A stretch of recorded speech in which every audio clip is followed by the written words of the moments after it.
This is the Timex TW2T10300, aka the MK1, aka the MacGyver watch.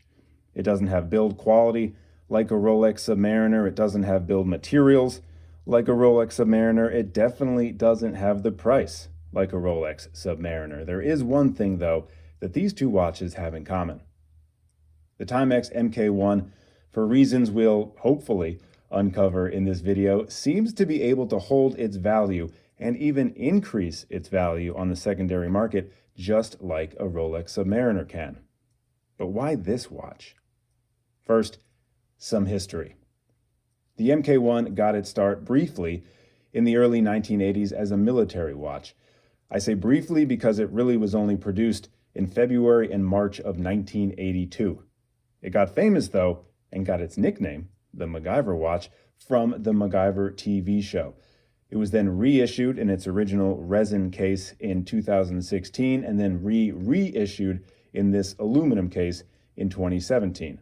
I bought this specific MK1 near the end of 2020, brand new, for $28.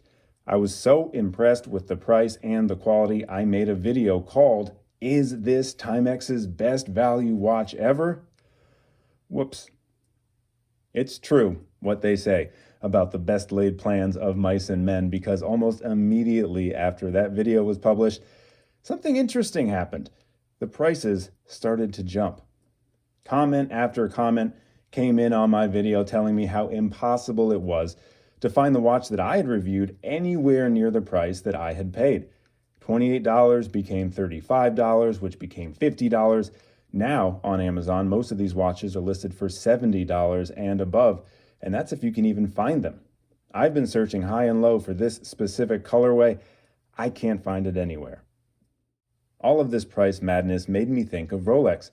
Submariners that used to be easily bought at retail are now being sold way above list price. And even if you never want to flip your sub, buying one feels like a safe bet, because even if you had to sell it, you'd be guaranteed to get your money back and then some. It feels the same for this Timex, and the reasons also feel the same. The first is availability. You can't walk into a Rolex boutique and buy a Submariner in the same way you can't walk into a store and buy a Timex MK1. Not that that's really a fair comparison, because at this time, Timex doesn't actually list any standard MK1s on their website.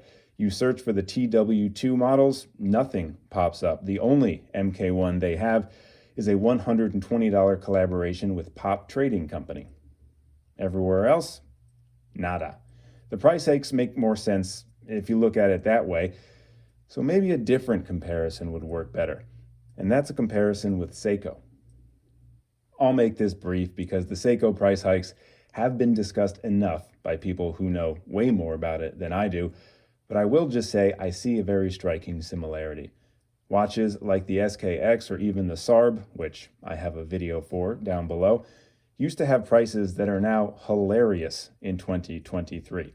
Under $200 for an SKX, under $300 for a SARB, if only.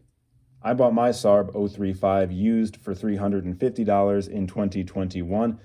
It was a good deal then. It is a bargain today.